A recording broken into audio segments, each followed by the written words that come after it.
Queridos irmãos, queridas irmãs, então hoje nós vamos para o capítulo 12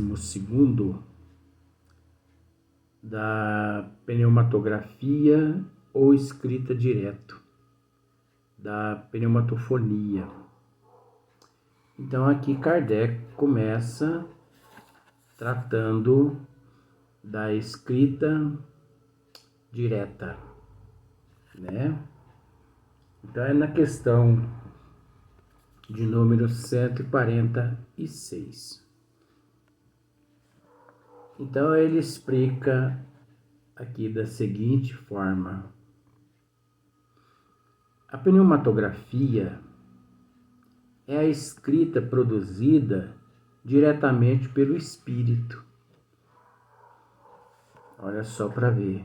A pneumatografia é a escrita produzida diretamente pelo espírito, sem intermediário algum.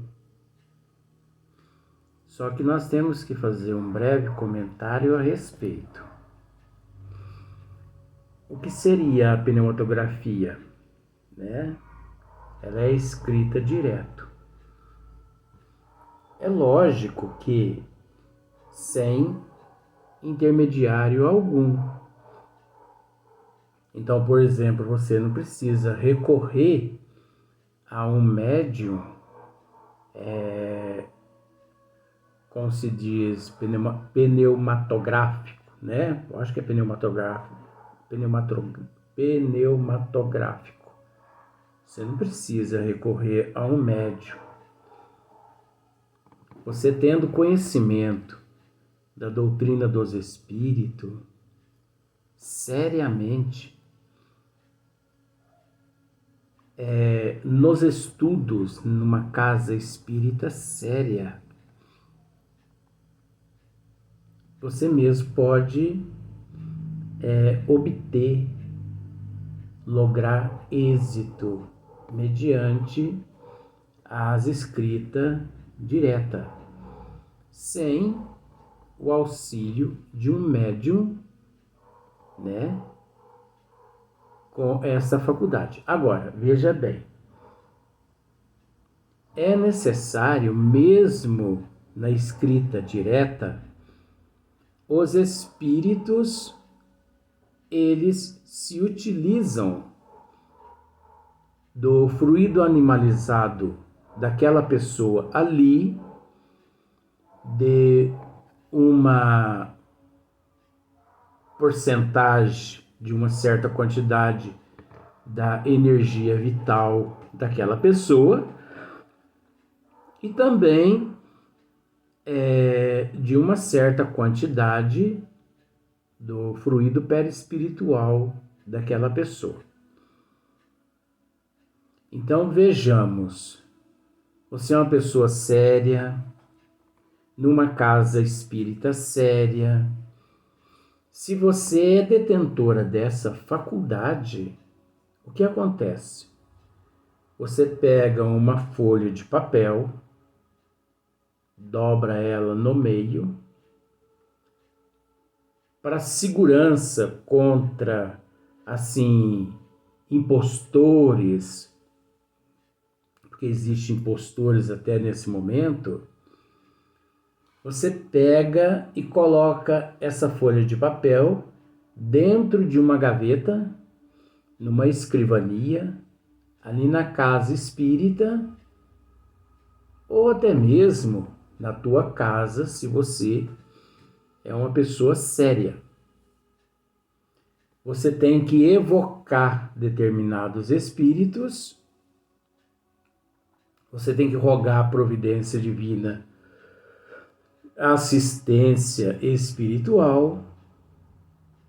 E se você realmente possui aquelas energias, e se for permitido, pode ter certeza de que ali concentrado durante uns 40 minutos, 1 hora, né? Você tem que concentrar de 40 minutos a 1 hora. Tem pessoas que obtêm alguns traços naquele papel a primeira vez, na primeira vez. Tem outros que demoram 1 mês, 2 meses, 6 meses, 1 ano. Então é assim, não é de uma hora para outra. Então você tem que colocar esse papel dentro de uma gaveta limpa, não pode ter outros papéis ali, não pode ter caneta lá dentro, lápis, nada, só o papel.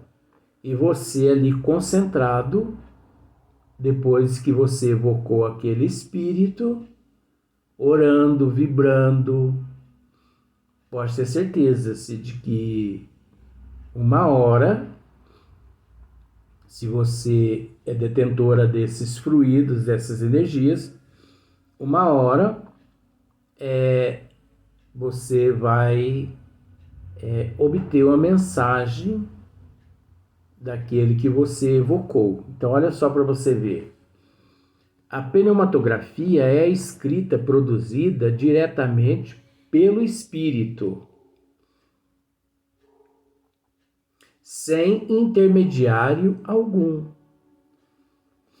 Difere da psicografia, é diferente da psicografia, por ser essa transmissão do pensamento do espírito, mediante a escrita feita com a mão do médium.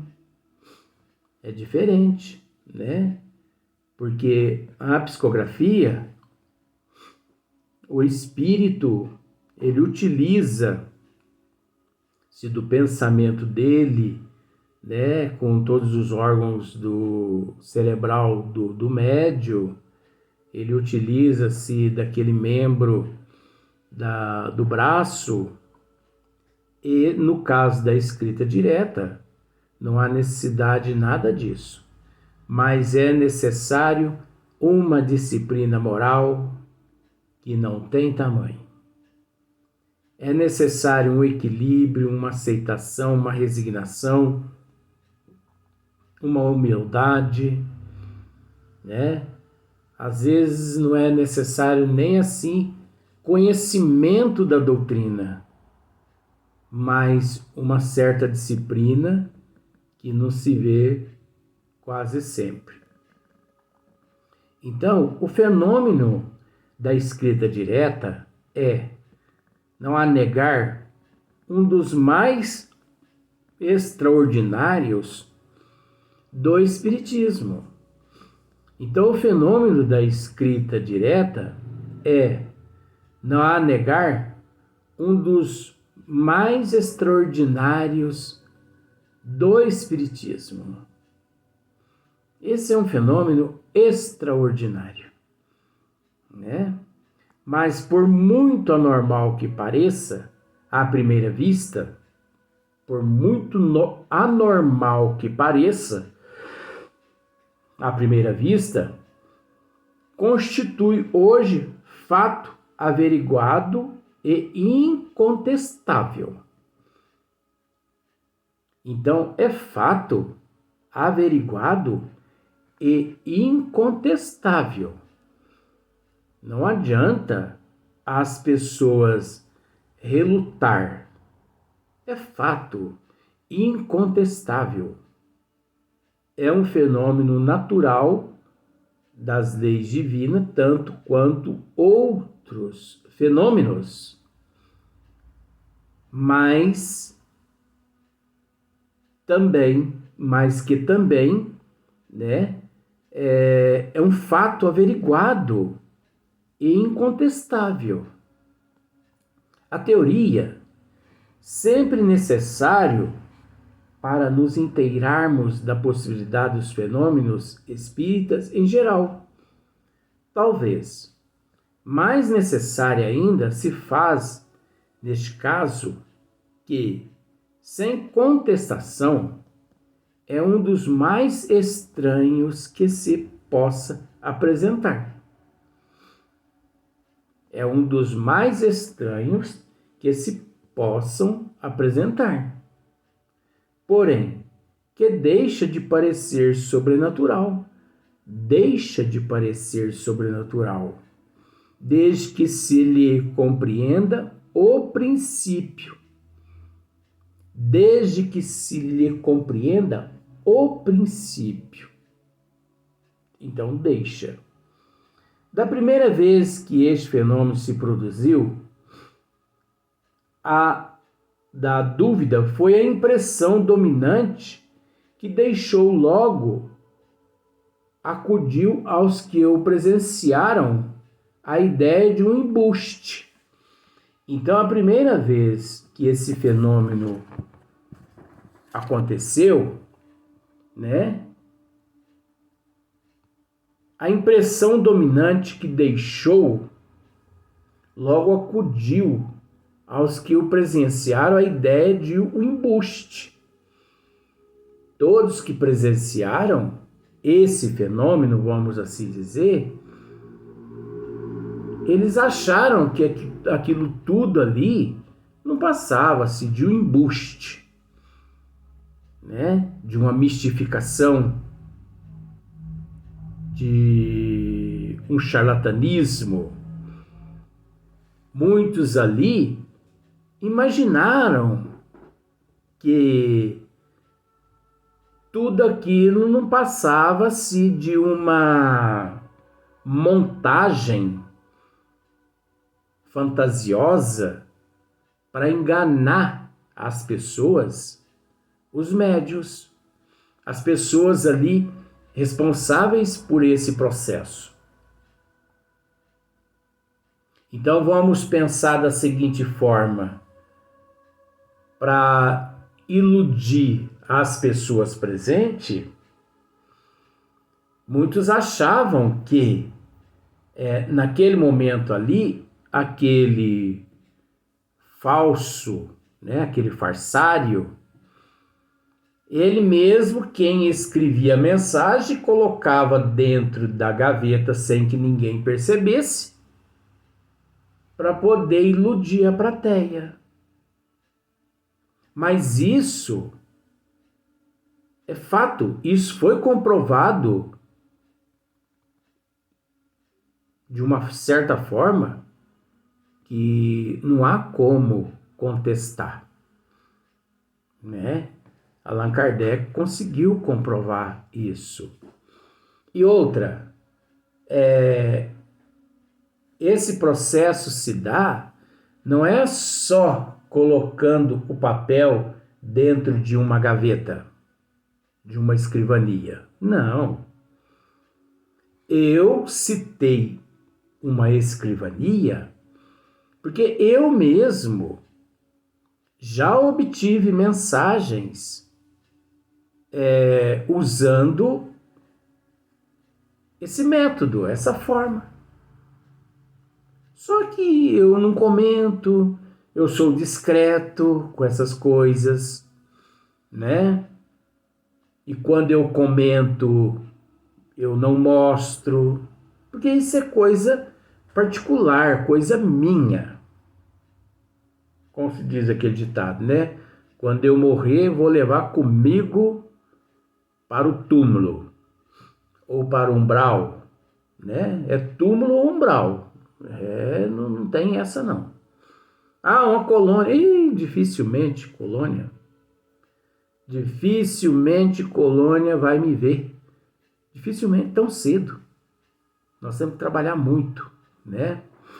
Então, existiu aqui naquela época aqueles que achavam que era um embuste.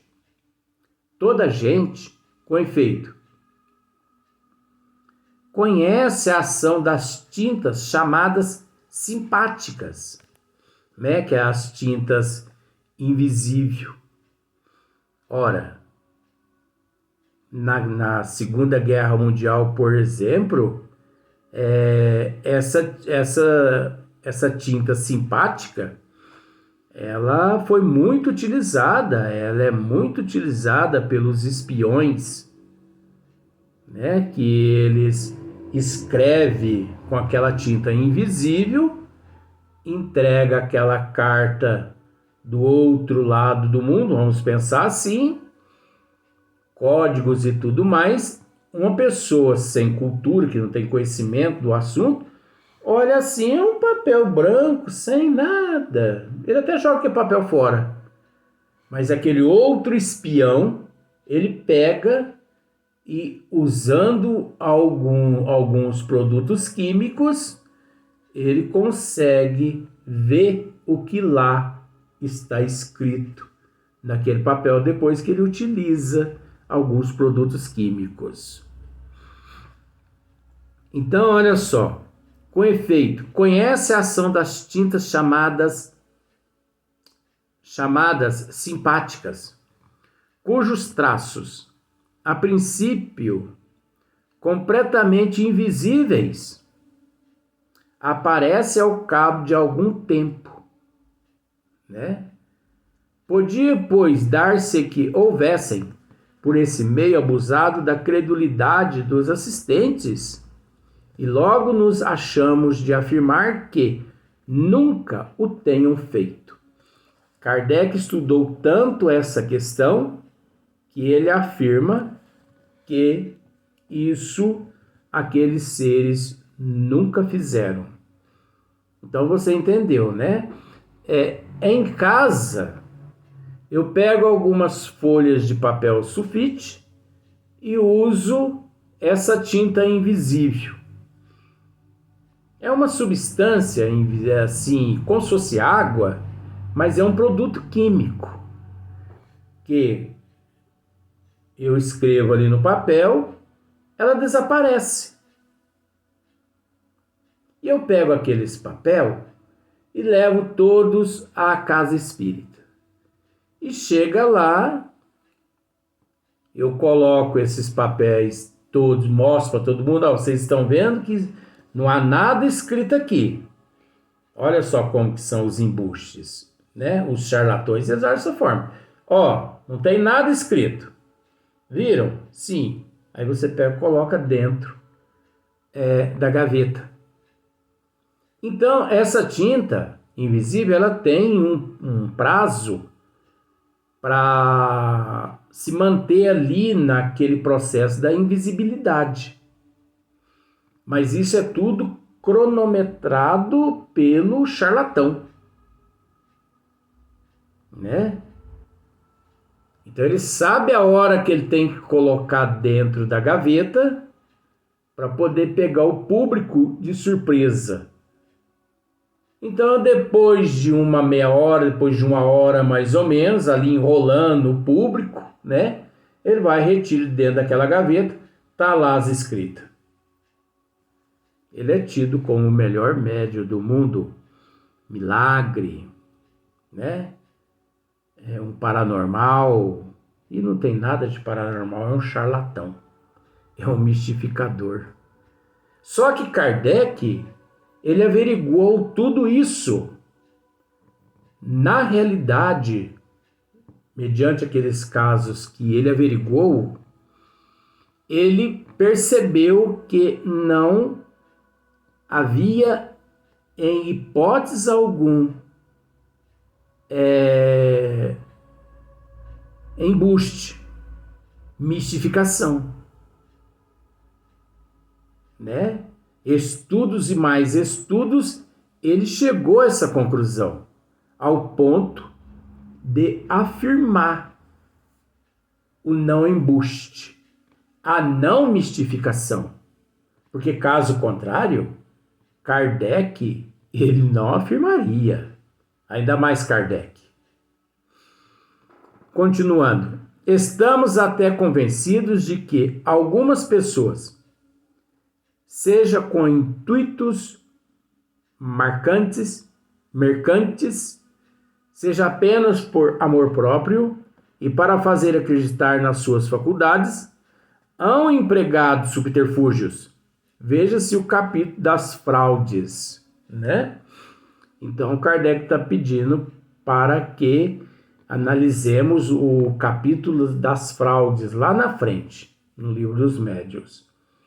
Então, ele assim ainda diz: estamos até convencidos de que algumas pessoas, seja com intuitos, né, mercantes, seja apenas por amor próprio e para fazer acreditar nas suas faculdades, ao empregado subterfúgios. Então as pessoas até se precaviam, né? Elas procuravam se precaver para que nada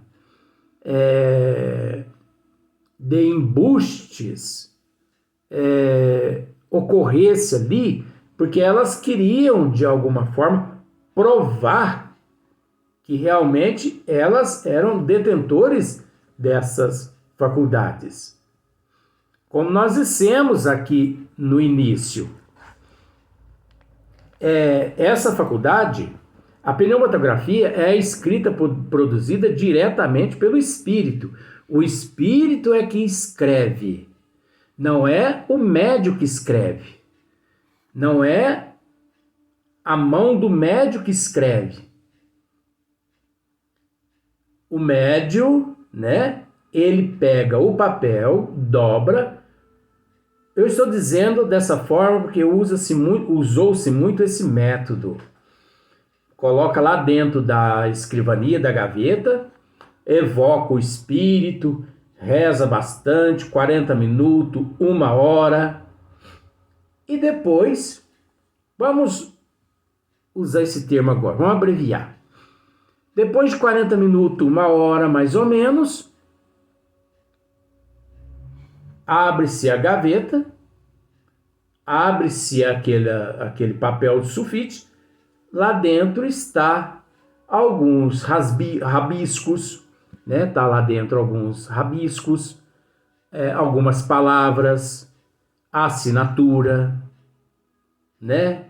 Às vezes uma mensagem endereçada a alguém, mas é preciso que aquele indivíduo ali... Então vamos pensar assim, é preciso que eu possua, né? É necessário que eu possua o fluido de efeito físico, o fluido animalizado.